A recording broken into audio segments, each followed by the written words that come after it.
Irvine, California, a well-planned community that's safe, predictable, and maybe a little boring. The Salton Sea, a stinky stew of desert folk, agricultural runoff, and dead fish that's inhospitable but strangely intriguing. Bridging the gap between them is the border port city of San Diego. It's more city talk than I'd usually include in a car video, but trust me, by the end, it'll all make sense. For now, let's talk about the Toyota Corolla. I don't think I'm going out on a limb in saying it exists on the conservative end of the automotive spectrum, but that may be about to change. This is the 2014 Toyota Corolla, right next to that pigeon over there. It's actually a pre-production prototype, the car, not the pigeon. How can you tell it's a pre-production prototype? You could believe me, or you could look at some of the details. There's the perpetually false tire pressure warning light, the delay-prone early build infotainment system, glossy interior panels that are definitely not ready for prime time, and check it out, a cool blue paint job that is not original. No problem, we prefer the blue to the previous silver hue anyway. I mention all that to establish that we can't really review the 2014 Corolla based on the car we're driving, but we can get a sense of whether or not the Corolla's seen a major change in personality. It might not be obvious since they tend to blend into the background, but Corollas are everywhere, with roughly 40 million sold globally over the car's nearly 50-year history. In the future, games of Spot the Corolla will be infinitely easier. The new Corolla is shorter, wider, and longer, with a longer wheelbase, a shorter rear overhang, and a longer front overhang, all helpful dimensional changes that enhance the more expressive design. This new look might not inspire desire, but a little pride wouldn't be out of place. Same deal with the interior. Ignoring all the early build plastics, there's a lot to like in here. The seats, really comfortable, surprisingly supportive, and they give me the lumbar support I so desperately need. Also, I really like the dash design, looks modern, and there's a lot more space available. For example, look at how much legroom I have in the back seat. I can do this forever. Don't tempt me, I'll just be here forever. I think we can all agree that the new Corolla looks better than the old Corolla, but is it more fun to drive? Yeah, it's more fun to drive, but it's not like they took a carnival in the springtime and crammed it into automotive form and bliss is flying out all over the road behind it because it's just too fun to contain. It's not that kind of fun. Think of driving the 11th gen Corolla as a responsible kind of fun, like Jenga on family night. Among the more interesting changes is the addition of a CVT, or continuously variable transmission, to the mix. It's available on most of the trims, and it does something really weird. CVTs are supposed to go to the power peak and stay there as you accelerate, and then the car gets faster, but the engine revs stay the same. They've tuned this one to operate a little bit differently, so it has these pre-selected gear ratios. Not even gear ratios, just ratios. So it goes... It almost sounds like a regular automatic transmission, thus begging the question, why go with the CVT? Apparently the engineers think they can get the fuel economy they need, while simultaneously not annoying people with that Frankenstein-like treatment. If they think it works, fantastic.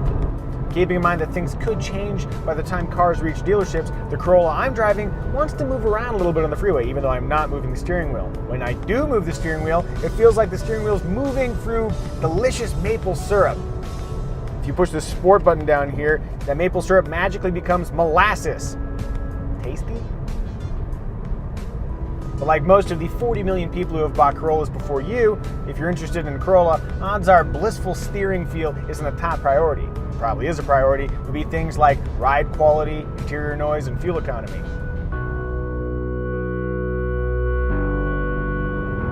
In terms of interior noise, this pre-production Corolla isn't terribly loud, but I'm guessing that the production car might actually be a little bit quieter since it'll be a little bit more buttoned up. As far as ride comfort, it rides nice, thanks in large part to an extended wheelbase. That'll definitely be on the production car. If it's not, something's gone terribly wrong.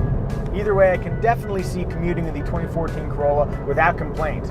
As for fuel economy, they haven't really nailed down the EPA numbers just yet, but there's talk of 40 plus mpg in the LE Eco trim, or Eco trim, depending on what part of the country you live in. Fun fact, while the standard engine is a 132 horsepower 1.8 liter four-cylinder, the 1.8 liter in the LE Eco trim whips up 140 horsepower. That's right, the most efficient Corolla is also the most powerful. Direct your praise to the Eco's continuously variable intake valve timing technology, cleverly dubbed Valvematic. Valvematic, everybody! There's plenty we still don't know about the 2014 Corolla, like price, feature availability, and exactly what the final production car will drive and feel like, but some details we know for sure.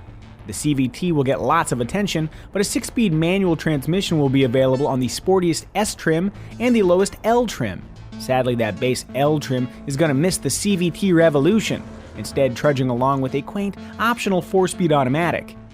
Along with a more aggressive exterior treatment, the Corolla S trim will come with rear disc brakes, while all other versions will have to make do with rear drum brakes, like that old Volkswagen you used to drive in high school. Happily, those drum brakes will have less than 2,900 pounds of Corolla to deal with due to the liberal use of high-strength steel in the car's new, more rigid chassis.